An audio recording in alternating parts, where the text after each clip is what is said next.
श्री भक्तमाल में श्री राम अनुज सिद्धांत के मतावलंबी अन्य आचार्यगण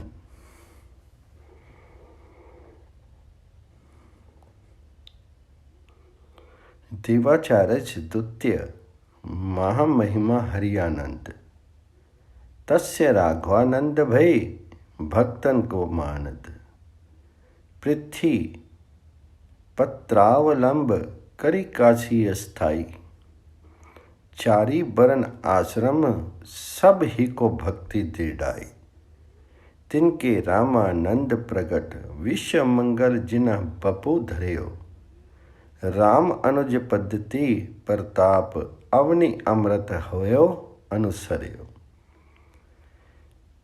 श्री देवाचार्य द्वारा श्री राम अनुजाचार्य की पद्धति अर्थात विशिष्ट द्वैत सम्मत श्री संप्रदाय का प्रताप संसारी जीवों को भक्ति रूप जीवन देने के लिए अमृत के समान कल्याणकारी होकर के पृथ्वी पर फैला। देवगुरु बृहस्पति के समान मां महिमा वाले दूसरे आचार्य श्री हरियानंद जी हुए। उनके शिष्य श्री राघवानंद जी हुए, जो भक्तों को आदर देने वाले थे, जिन्होंने भारत भूमि को अपने विजय पत्र के आश्रित कर लिया था।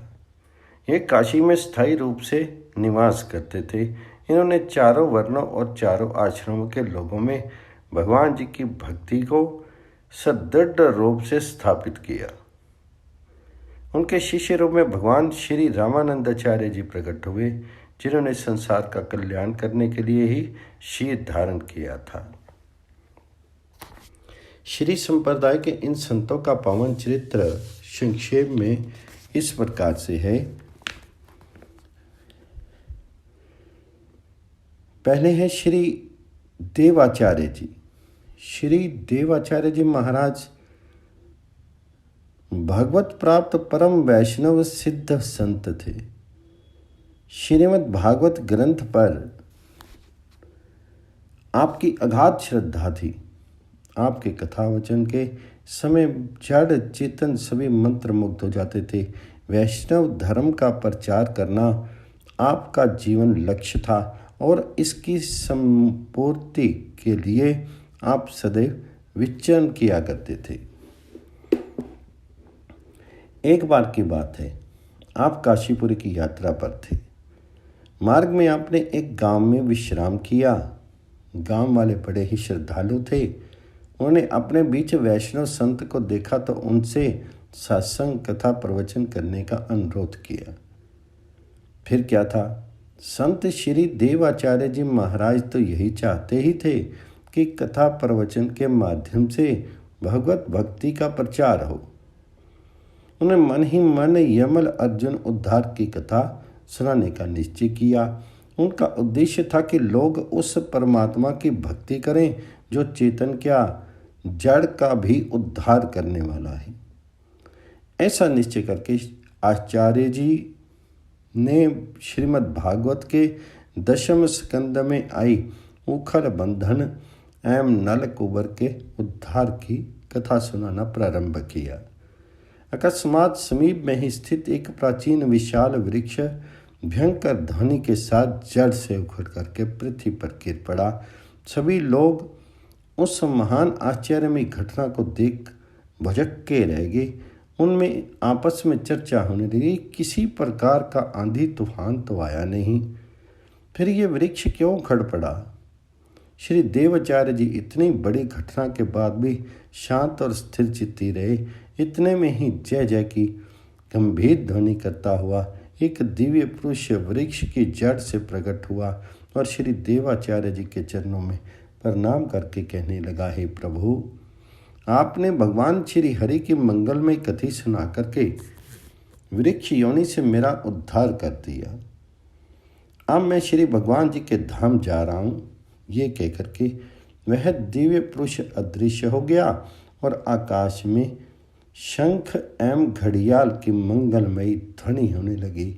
इस घटना से उपस्थित जन समुदाय के मन में ये विश्वास हो गया कि श्री देव आचार्य जी महाराज भगवत प्राप्त संत हैं और उन सब ने इनका शिष्यत्व ग्रहण किया।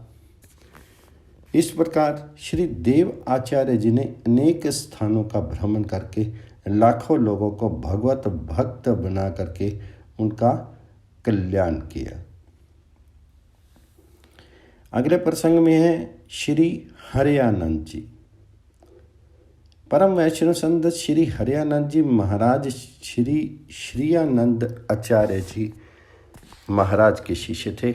आप सदा भगवान श्री हरि की भक्ति में लवलीन रहा करते थे, इसलिए आपके गुरुदेव ने आपका हरियानंद ये नाम रख दिया था। भगवतजन और भगवान नाम स्मरण करते करते आप स्वयं भगवत स्वरूप हो गए थे। आपके दर्शन से प्राणियों को बहुत सुख मिलता था। भगवत विमुख जीव भी आपका दर्शन करके भगवत भक्त बन जाते थे। आपने अनेक स्थानों पर भ्रमण करते हुए बहुत से शिष्य बनाए और भगवत भक्ति का प्रचार प्रसार किया।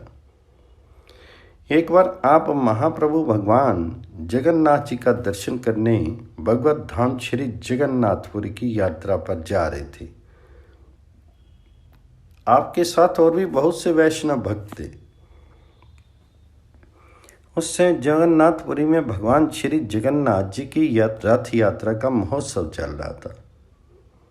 भगवान को रथ पर बिठा करके गुंडीचा मंदिर ले जाया जा रहा था। भगवान जगन्नाथ महाप्रभु का विशाल गगनचुंबी रथ भक्तों द्वारा खींचा जा रहा था। अचानक रथ चलते चलते रुक गया।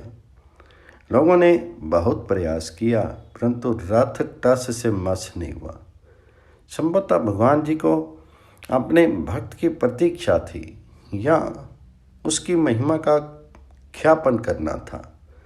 रथ आगे बढ़ सके इसका लोगों को कोई उपाय सूझ नहीं रहा था।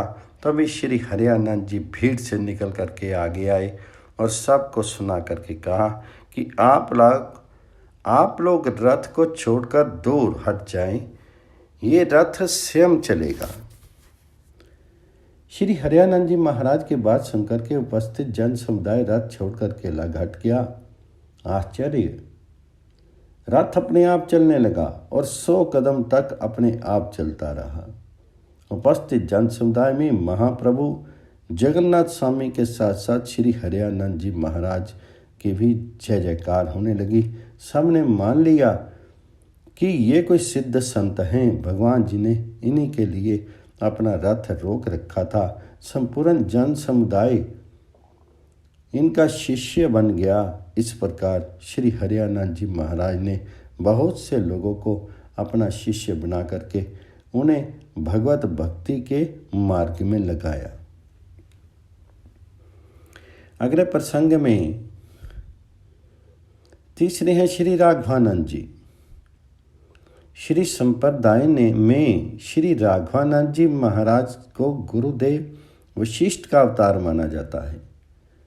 आप श्री हरियानंद जी महाराज के कृपा पात्र थे। वेद शास्त्र पुराण आदि के प्रकांड विद्वान होते हुए भी आप अत्यंत अमानी थे। किसी प्रकार का अहंकार आपको छू नहीं गया था। आप भक्ति में वर्ण भेद नहीं मानते थे, अतः आपने चारों वर्णों के लोगों को भक्ति का उपदेश दिया। आप एक सिद्ध संत थे, परंतु आपकी सिद्धियां चमत्कार प्रदर्शन के लिए नहीं, अपितु जनता जनार्दन को भगवत भक्ति की ओर प्रेरित करने के लिए थी। एक बार की बात है, आपके 3 श्रद्धालु भक्तों ने एक ही दिन मंत्र दीक्षा देने के लिए कहा। तीनों अलग अलग स्थान के रहने वाले थे। श्री राघवानंद जी महाराज अपने तीनों भक्तों की इच्छा पूरी करना चाहते थे, अतः उन्होंने योग बल से 3 रूप बनाए और तीनों भक्तों के यहाँ जाकर के एक ही साथ एक ही समय पर मंत्र दीक्षा दी। आपने बहुत समय तक काशी में निवास किया। आपको श्री राम आनंदाचार्य जी का गुरु होने का गौरव प्राप्त है, जिन्हें श्री संप्रदाय में साक्षात भगवान श्री राम का अवतार माना जाता है। चौथे हैं श्री रामानंदाचार्य जी। श्री रामानंद जी श्री रामायण या श्री रामानंदी वैष्णव संप्रदाय के प्रवर्तक आचार्य हैं। कबीर, सैन, धन्ना, रैदास आदि इनके शिष्य थे। इनके संबंध में विशेष विवरण आगे 56 या 36 में दिया गया है। श्री स्वामी रामानंदाचार्य जी और उनके 12 प्रधान शिष्य अनंतानंद, कबीर सुखा, पद्यावती नरहरि, पीपा भावानंद, रैदास, धन्ना, सैन, सुर सुर की धरहरि। औरो शिष्य पर शिष्य एक ते एक उजागर, विश्व मंगल आधार, सर्व आनंद दस्ता आगर। बहुत काल बपुधारी के, प्रणत जनन को पार दियो, रामानंद रघुनाथ ज्यों, द्वितीय सेतु जग तरण कियो। जिस प्रकार श्री रघुनाथ जी ने वानरों को सेना को पार करने के लिए समुद्र पर पुल बनाया था, उसी प्रकार श्री रामानंदाचार्य जी ने संसारी जीवों को भाव सागर से पार करने के लिए अपने शिष्य पर शिष्य परंपरा से सेतु निर्माण कराया। श्री अनंतानंद जी, श्री कबीरदास जी, श्री सुखानंद जी, श्री सुरसुरानंद जी, श्री पद्मावती जी, श्री नरहरियानंद जी, श्री पीपा जी, श्री भावानंद जी, श्री रैदास जी, श्री धन्ना जी, श्री सैन जी और श्री सुरसुरानंद जी की पत्नी, ये श्री रामानंदाचार्य जी के सर्वप्रधान 12 शिष्य थे। इनके अतिरिक्त और भी बहुत से शिष्य पर शिष्य एक से एक प्रसिद्ध एवं प्रतापी हुए। इस संसार का कल्याण करने वाले भक्तों के आधार और प्रेम भक्ति के खजाने थे। श्री रामानंदाचार्य जी ने बहुत काल तक शीर को धारण करके शरणागत जीवों को संसार सागर से पार किया।